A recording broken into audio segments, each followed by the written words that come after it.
U MLA ka Mawlai bat nongelam ka Voice of the People Party VPP. Uba Bright Star Well Marbanyang.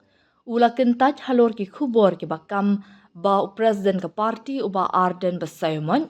Unya khun na ki artli ki constituency hak election siya ying dorbar tauan kabanlong hau arja pupra. Habakran syakilat pasay kubor hak arpun Rio Trik Jelio. Uba Bright ulaong baka party kasim markumju hapadeng baro kinong tauan jongka.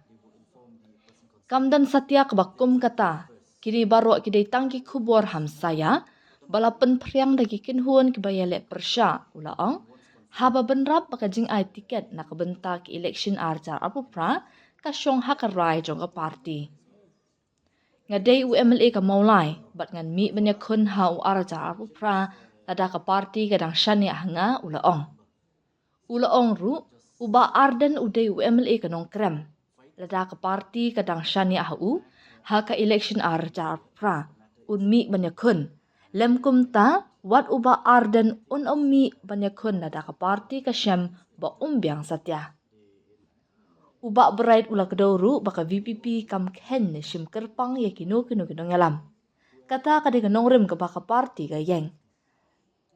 Ladai manga ni Bah Ardent, barok kinong kumju ula benram. Nothing as such. Okay. These are all rumors being spread by opponents. I am the MLA of Mawlai, and if the party still interests me in 2028, I will contest.